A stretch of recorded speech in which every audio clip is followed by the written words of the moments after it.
built on relationships, focused on people, and rooted in the community. Welcome to the Build Blue podcast. Tune in for weekly episodes featuring guests who are building a better tomorrow. You'll hear inspiring stories from industry leaders, business owners, community partners, and our team members. The Build Blue podcast, where construction comes to life. An Apex Construction Group production. Welcome to the Build Blue podcast. My name is Jess Blaze, and we are here with Steve Jameson, the publisher of the Mankato Free Press. Thank you for joining us, Steve. Thank you for having me, Jess. Yeah, absolutely. We start all of our podcasts with our Apex icebreaker. So we got to know, what was your very first job? So I was a busboy at a bowling alley at age 14, of all things. So cleaning up the settee areas, and that was back when they could smoke in the bowling alley. So you had to dump those ashtrays and clean all that up and put the bowling balls away. So yeah, I did that all through high school. Builds character, right? It did. It was good. Are you from the Midwest area? I am. So I grew up in the Blaine area, up in the Twin Cities.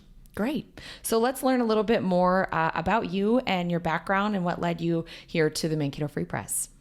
So I have been working in the newspaper industry for more than 20 years in various places. My wife and I moved around quite a bit, but I started out in print media actually as an advertising copywriter at mail order catalog companies like Heartland America, which I think is still around, and Fingerhut, which is back around, and then worked at Best Buy doing advertising copywriting for them in the Twin Cities. And at the time I was at Best Buy, my wife and I moved out to the Glencoe area, a little town called Lester Prairie, because houses were cheaper out there, and we had a young family. And there was a couple there that had a community newspaper that they were old and wanted to sell it. And so my wife came home one day and said, "Hey, I think we should buy this. I do most of the writing for it anyway." She was writing for the school district there. "We should just buy it and take it on." And like, sure, why not? We don't know anything about running a paper. Let's do it. So we did. And it worked out pretty well. And we learned a lot. And then we moved on from there. So I've been moving around in newspapers or newspaper companies throughout the United States. We did a stint in California, and a stint in Iowa, and a stint in Virginia, and then came back to Minnesota. So it's good to be back. Fantastic. And how long have you been in Mankato with the Free Press? 6.5 years. Okay. Yep. Time flies, doesn't it? It does, absolutely. Let's talk about the history of the Free Press. The paper's been around for a long time. Yeah, 139 years, I think. Yeah. So one of the original businesses in the community still here. There's a few of us around that have been around that long. Hubbard Milling has been around that long. So, but yeah, and just writing the stories and sort of the history of this community. If you go to the Historical Society, they've got clippings going back that far, and it's really cool to read some of the stuff. It's very cool. Have you guys been in the building downtown that entire time? Do you know the history of the actual physical location? So I think we were in another building close to where the landmark is now. Okay. In that area for a while, and then we moved down here in maybe the 50s. Okay. Yeah, this downtown area has so many historic buildings, but I know a lot of them have evolved a lot. They have. Since they were built. And our building is actually 3 buildings that are sort of attached to each other. Oh, really? And were built at different times. So. Oh, interesting. Yeah. I've never actually been in your building. Well, you should come and visit. You're only a block away. I know. I can throw a baseball at the window and hit it, but I've never been inside. I'll have to do that. Yep. So let's talk about the print media industry, newspapers, and how you're leading your team to embrace growth and what kind of change you're seeing in your industry. Yeah, so we're seeing a ton of change in our industry, and part of that, unfortunately, has been driven by, I want to say, companies that bought up newspapers for the wrong reasons. They bought up newspapers in a lot of the big cities and small towns and basically bled them dry. Cut. And so there are communities losing their newspapers because these companies are just trying to drain them for every dollar that they can, which is... That, along with the internet, sort of changed our business model. It used to be advertising was probably 80 to 85% of the revenue of a newspaper, and circulation revenue was 10 or 15%. You would churn through subscribers. It was just sort of this natural thing.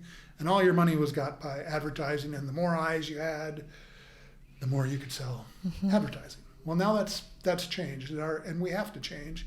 And it's actually a better model because now people, our industry, the newspaper audience is probably, the Free Press is probably 60% of our revenue.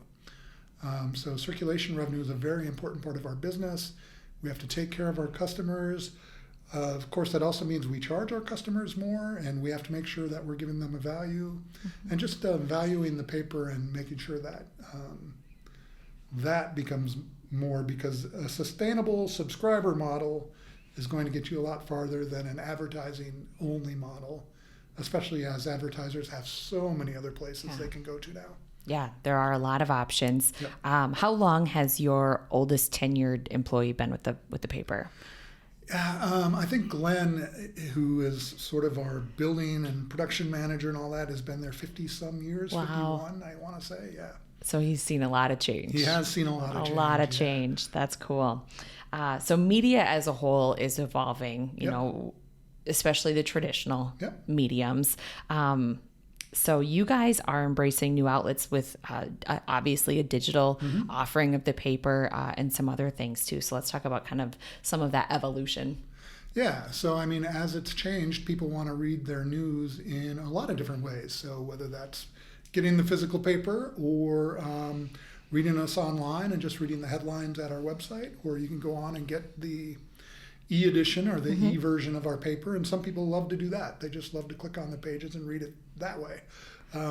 So we have to cater to all those different types of readers.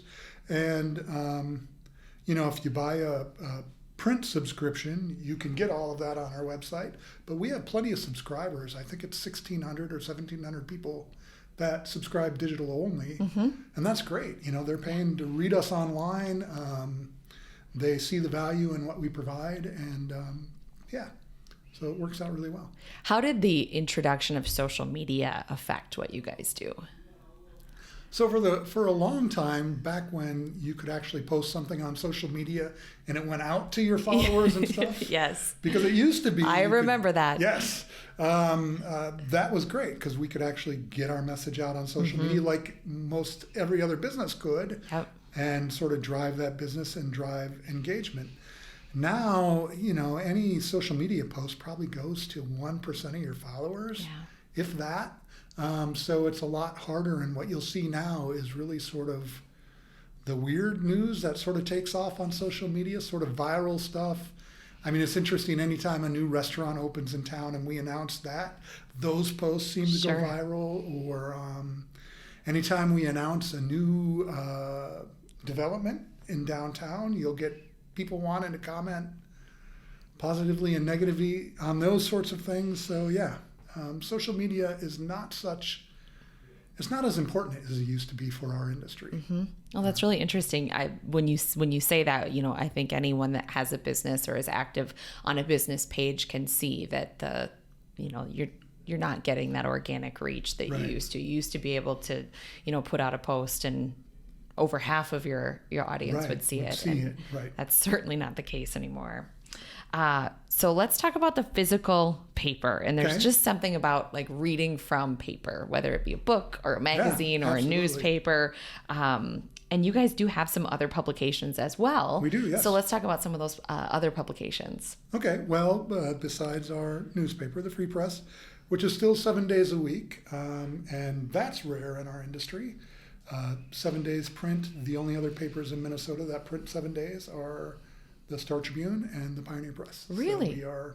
Rochester doesn't have a 7 day. Rochester's 2 days a week in print. You're kidding. I did not realize that. Good. So Rochester, Duluth, Fargo, they're all 2 days a week in print. And, really? Yeah.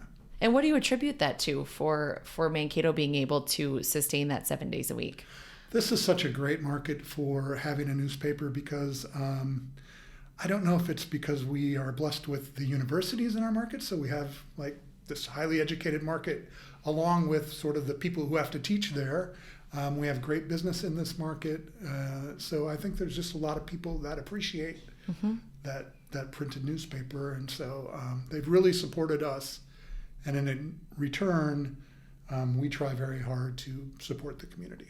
Very cool. Yeah. Sorry, I jumped ship. Let's talk about the magazines So and the other publications. We put out Mankato magazine, which is a monthly magazine that is more of a feature lifestyle type magazine, and all kinds of articles about people and places around the region. And then we put out Min Valley Business, the monthly business magazine, and that goes to 3,000 area business people, mainly focused again in this core area. And we partner with GMG on that one and make sure that we are reaching all of their members, and try and focus on GMG members for that. So that goes well. And then in our building is a mighty but small The Land publication, which is a great farm publication that goes out to farmers and ag-related businesses across southern Minnesota and northern Iowa. So that actually has 20,000 readers every other week. So, wow. Yeah. So you guys are turning out a lot of content. We do turn out a ton of content, yeah. What about recruiting young talent into the industry? Yeah, so that gets to be a little more challenging. Younger talent might not see newspapers as sexy. They want to go and do these podcasts or video or those sorts of things. But, we encourage people to do video. Like Holly Moore is working for us now, and she does great video pieces and putting those on our website. And, we've attracted some young talent, and we keep recruiting those young folks and just try to find what they're good at and set them loose at doing that sort of thing. And I think as long as we can do that, plus get the news content we need, we can keep them engaged. So when I first started my career out of college, I was a radio news reporter. Cool. Yeah. A long time ago. And so, I kind of know from my own experience how stories were gathered and, what we watched for. Again, this was close to 20 years ago, so a long time ago. So, the majority of your stories and your leads, are they coming to you? Are you guys out like on the beat, or what does that look like now? It's a little of both. We still have daily meetings in the newsroom and talk about, hey, what do we need to cover? What's going on? And we have different beats that we try and look for news. But some of it is either news tips or suggestions, and we get emails all the time. But not nearly enough. You hear people that'll come to us and say, hey, we had this big event. Why didn't you write about it? And it's like, we didn't promote know all the time. Please tell us. Yeah. And we'll share that news. So it's important that we get those news tips. We can't write about everything, but we sure try. Yeah. So, yeah. So when you think about the Free Press as a community resource, are there challenges that come with being the voice of the region or of the community? I think it's a little harder being the voice of the region now. I mean, to be honest with you, we were a southern Minnesota newspaper that went out a long ways to these farm communities, and it just isn't economically feasible anymore to cover some of these smaller towns out there, and also harder to deliver out there. So we've really sort of had to focus on our niche, which is Mankato, North Mankato, and sort of the immediate surrounding small communities. So and I think we do a pretty good job of staying focused on those communities. And as Mankato and North Mankato Metro becomes more large and continues to grow, that is a good focus. That makes Absolutely, sense. Yeah. So in our world of construction, we know what a win is. We get a contract, we finish a project on time, under budget. What's a win in the publishing world? I guess that kind of depends on what department you're in. I mean, in news, the win is breaking that big story, right? And exposing some truth that wasn't out there before. So that would be a big win.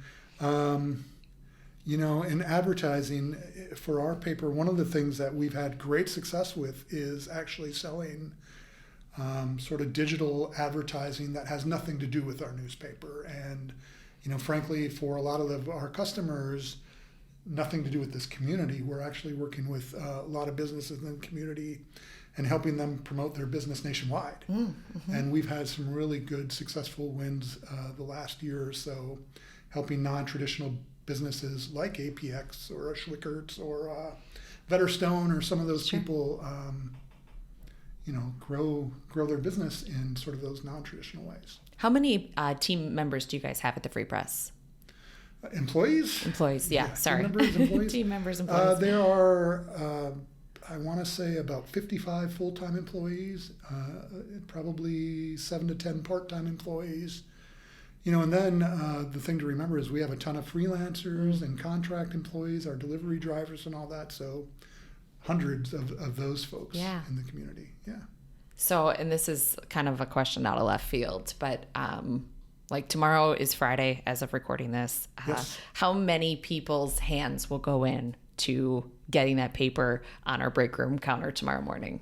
Most of those 50 people have some sort of piece of that, whether it's the salespeople selling those ads, to the creative people designing the ads, to the pagination people who have to lay out the pages and make sure all the ads get on the pages, to then the newsroom who's been writing all the stories and taking the pictures and then putting them on the pages and make sure everything flows and fits.